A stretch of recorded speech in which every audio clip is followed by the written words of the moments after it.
اور multi national مختلف صوبوں کے اسٹوڈنٹ میں ہمارے پاس سے. اچھا سر، اچھا لگا سن کے. سر ابھی جو ہماری یونیورسٹی جو ہے وہ ایک ایگریکلچر یونیورسٹی ہے، اور پورے سندھ میں ایک ہی ایگریکلچر یونیورسٹی ہے. اور آپ کو پتہ ہوگا کہ ایگریکلچر جو ہے ہمارے پاس ایک بیک بون ہے کنٹری کی اکانومی کی. تو آپ کتنی بڑی رسپانسبلٹی فیل کرتے ہیں، اور آپ کے ایمس کیا ہیں یونیورسٹی کے، یا ویژنس کیا ہیں کہ فیوچر میں ہماری ایگریکلچر کو اچھا کرنے کے لیے؟ میرا خیال ہے اس یونیورسٹی نے یا جو ادارہ شروع ہوا اس نے ایگریکلچر میں بڑی اہم کنٹریبیوشن کی ہے. آپ کو یاد ہوگا کہ 1904 میں جو آپ اگر یونیورسٹی کی ہسٹری دیکھیں گے، 1904 میں 1896 میں ایک قحط آیا تھا اس علاقے میں. تب پاکستان نہیں تھا، یہ ایک سب کانٹیننٹ میں. تو اس وقت برٹش گورنمنٹ نے 1904 میں 2 multi cropping agriculture research cell establish کیے، ایک میر پخاس میں، ایک فیصل آباد میں. اور انہی دوران جمڑاؤ کینال یہاں سندھ میں بنا، وہ سکھر براج سے بھی پہلے بنا ہے، 1906 میں بنا ہے. تو اس وقت جو ہم ایک قحط کا شکار تھے، اس 1904 کے ریسرچ سیل نے اور جمڑاؤ کینال نے ہمیں بڑا بوسٹ کیا ہمارے ایگریکلچر کو. یہ پہلا بریک تھرو تھا کہ ہم سنگل مونو کراپ سے ملٹی کراپ پہ چلے گئے. اس سے پہلے ہم ملٹی کراپ پہ تھے کیونکہ کاٹن یہاں کی مشہور تھی، یہاں کی رائس مشہور تھی، اور چیزیں مشہور تھیں. لیکن پھر اوور دا ٹائم گندم مشہور تھی، لیکن اوور دا ٹائم پھر ہم ایک مونو کراپ میں تھے. زیادہ تر جو ہے ہم رائس اگاتے تھے، اور پھر اس کے ساتھ فش وغیرہ، کیونکہ ہم لو لائنگ ایریا میں، کوسٹل ایریا میں تھے، ڈاؤن اسٹریم میں تھے، تو وہ تھا. لیکن 1904 میں ہم نے ملٹی کراپنگ کا شروع کیا.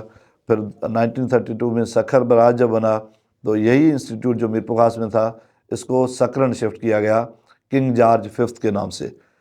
کنگ جارج ففتھ تقریباً سیکنڈ ورلڈ وار میں سے تھوڑا پہلے ان کا انتقال ہو گیا تھا، لیکن برٹش سرکار نے اس انسٹیٹیوٹ کا نام کنگ جارج ففتھ رکھا تھا، جو سکرن میں 1938-39 میں بنا تھا. پھر 1954 میں جب یہاں آئے، اس وقت کوٹڑی بیراج اور گڈو بیراج بننے لگے تھے. تو اس میں یہ اس یونیورسٹی کا کنٹریبیوشن ہے. یہ جو ایگریکلچر کی ساری ہسٹری ہے، آپ دیکھیں ایگریکلچر کی ترقی یا ایگریکلچر کا بہتر ہونا اس یونیورسٹی کی سارے پروگریس کے ساتھ ایک طرح سے جڑی ہوئی ہے. اور اس کے ساتھ ساتھ پھر آپ اگر دوسری طریقے سے دیکھیں، 1972 میں اس پاکستان کی پاپولیشن کوئی 70 ملین کے قریب ہوگی، لیکن اس وقت ہم گندم بھی راشن پہ لیتے تھے، شوگر بھی راشن پہ لیتے تھے. حالانکہ یہ سارے بیراج بھی بن چکے تھے، میجارٹی میں ڈیمز بن چکی تھی، زمین بھی زیادہ تھی ہمارے پاس، زرخیز تھی، لیکن کراپ کی ییلڈ اتنی زیادہ نہیں تھی. اس کے بعد ہی ہم نے کراپ ییلڈس میں اتنی امپرومنٹ کی ہے کہ آج 230 ملین کا ملک گندم میں سرپلس ہے، شوگر میں بھی سرپلس ہے، اور رائس ہم بہت زیادہ ایکسپورٹ کرتے ہیں، کاٹن، ملک اور ساری چیزوں میں. تو ایک طرح سے اس یونیورسٹی نے بہت زیادہ کنٹریبیوٹ کیا ہے. ابھی بھی ہمیں یہ امید ہے کہ ایگریکلچر سیکٹر زیادہ گرو کر سکتا ہے، اور یہ اس ملک کی غربت کو کم کر سکتا ہے، اس ملک میں جو بے روزگاری ہے اس کو کم کر سکتا ہے، میل نیوٹریشن کو کم کر سکتا ہے. ایگریکلچر سیکٹر کو اس لیے ہمیں زیادہ اہمیت دینی ہوگی. اور ہمارے جو بھی یونیورسٹی کے اسٹوڈنٹ ہیں، ریسرچرز ہیں، اس پہ زیادہ ذمہ داری ہے کہ ہم جو ہمارے ملک کو چیلنج ہے فوڈ سیکیورٹی کا، یا اکنامک گروتھ کا، یا انکلوزیو اکنامک گروتھ کا، یا شیئرڈ پراسپیرٹی کا، اس پہ ہم زیادہ اچھے طریقے سے محنت کر کے کام کریں. اور مجھے کبھی امید ہے نوجوانوں میں ٹیلنٹ ہے، ہمارے ٹیچرز میں ٹیلنٹ ہے، ہمارے ریسرچرز میں ٹیلنٹ ہے. اوورآل جو ایگریکلچر ریسرچ کمیونٹی پاکستان کی ہے اور دوسرے صوبوں میں بھی، ان میں یہ ساری اتنی طاقت اور اتنی کیپیسٹی موجود ہے کہ ملک میں جو فیوچر میں آنے والا فوڈ سیکیورٹی کا چیلنج ہے اس کو ایڈریس کر سکیں، اور غربت کا چیلنج ہے اس کو ایڈریس کر سکیں. تو ہم نے اس پہ آپ دیکھیں گے کہ یونیورسٹی نے seed improvement programme, animal breed improvement programme, اسی طرح سے کئی ویلیو ایڈیشن، اور پھر supply chain management, agriculture financing, arid agriculture, peri urban agriculture, اس پہ ہم نے زیادہ فوکس کیا ہے. انشاءاللہ تعالیٰ اس کے نتیجے تو ایک دن میں نہیں آتے، ایگریکلچر ریسرچ کے نتائج 2-4 سال، 5 سال، 10 سال میں آتے ہیں. لیکن جس ٹریک پہ ابھی ہم ہیں، تو ہمیں کبھی امید ہے کہ کچھ سالوں کے بعد اس کے بہت اچھے نتائج آئیں گے، اور اس ملک کو، اس صوبے کو، لوگوں کو، عام لوگوں کو، ہمارے جو ہیں ٹیننٹس ہیں، جو حاری ہیں ہم سندھی میں جس کو کہتے ہیں، ان کو بہت زیادہ فائدہ ہوگا اس سے. اچھا سر، آپ کا ایگریکلچر سیکٹر کے ساتھ بہت سالوں سے جو ہے وہ آپ کا ناتا ہے اور آپ نے چیزوں کو اچھے نمونے سے آبزرو کیا ہے. تو عموماً بچے جو یونیورسٹی میں آتے ہیں ان کے ذہن میں کنفیوژن ہوتی ہے کہ وہ ڈاکٹر بنے, انجینئر بنے یا کسی اور فیلڈ کی طرف جائیں.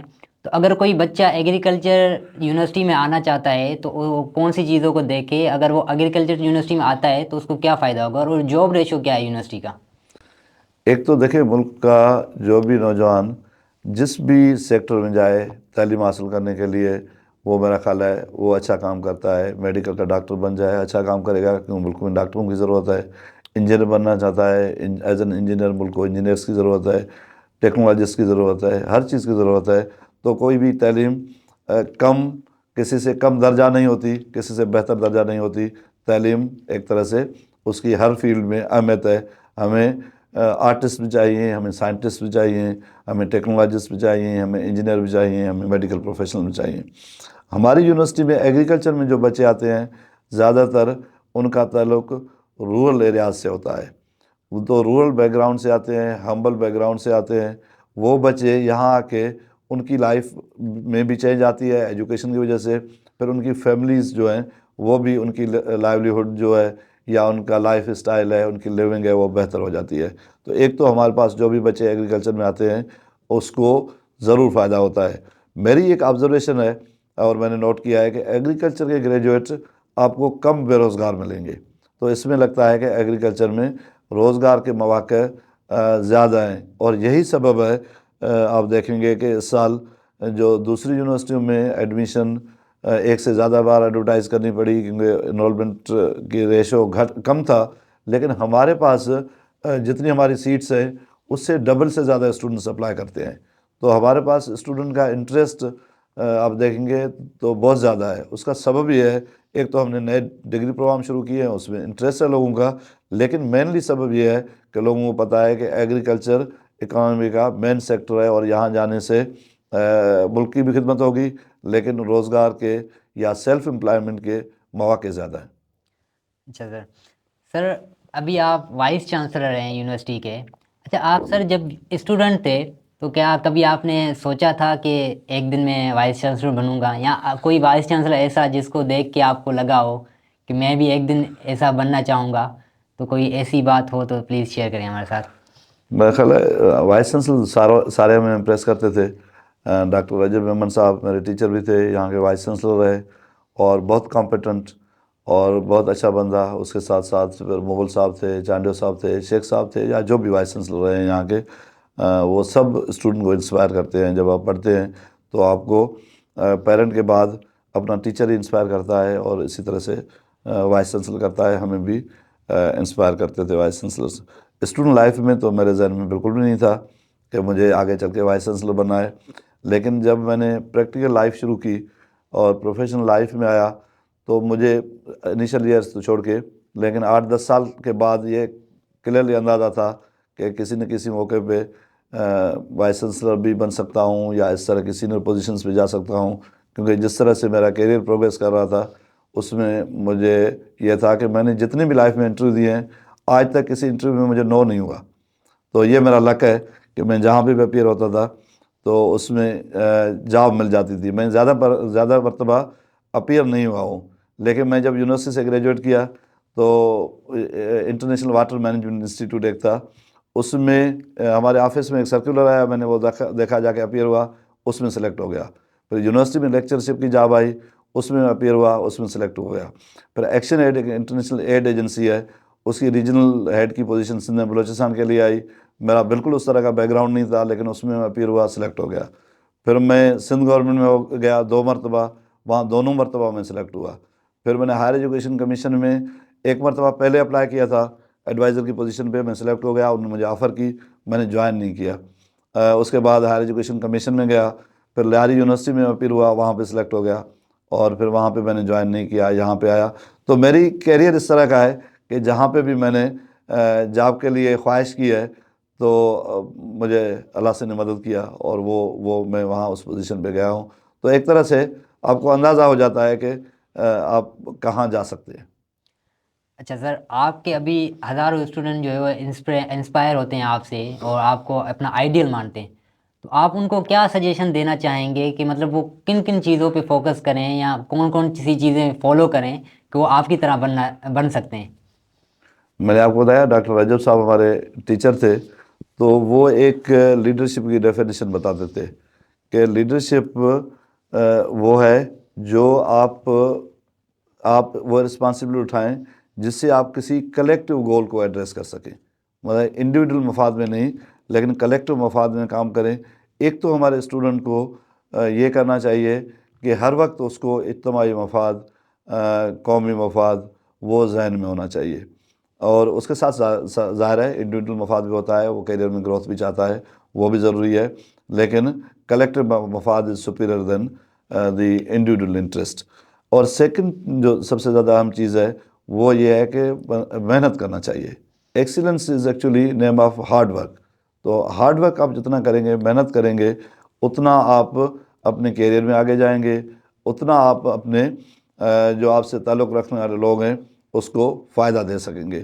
تو ایک محنت کرنی چاہیے، پھر ایمانداری سے محنت کرنی چاہیے، وہ کمٹمنٹ ہونی چاہیے، تو اس کے تھرو آپ آگے جاتے ہیں۔ آج کل اسٹوڈنٹ کو جو ایمرجنگ ڈسپلنس ہیں جس میں آپ سمجھیں ایک تو سبجیکٹ وہ پڑھتے ہیں اس کی نالج، پھر اس کی پریکٹیکل نالج کہ اس کو اپلائی کر سکیں، پھر اس کی پروفیشنل نالج، پھر لائف اسکلز، اور ایمرجنگ ٹیکنالوجیز میں کمپیوٹر ہے، آئی ٹی ہے، اس میں یا ماڈرن جو علوم ہیں اس میں اپنے آپ کو زیادہ توجہ دینی چاہیے، اور یہی سال ہیں جس میں آپ ٹائم دے سکتے ہیں۔ پریکٹیکل لائف میں پھر اتنا ٹائم نہیں ملتا، تو یہ ٹائم ہے جہاں پہ آپ کے پاس لائبریریز موجود ہیں، آپ کے پاس لیبارٹریز موجود ہیں، آپ کے پاس کوالیفائڈ ٹیچرز موجود ہیں، ان سے جتنا ہو سکے اتنا سیکھیں تاکہ وہ اپنے کیریئر میں اپنے خود کے لیے، اپنے فیملیز کے لیے اور اوور آل سوسائٹی کے لیے بہتر کام کر سکیں۔ سر یقیناً آپ کی باتیں سن کے ہمیں بہت زیادہ اچھا لگا۔ سر لاسٹ میں یہی کرنا چاہوں گا کہ میں آپ کا بہت زیادہ شکر گزار ہوں کہ آپ نے مجھے ٹائم دیا۔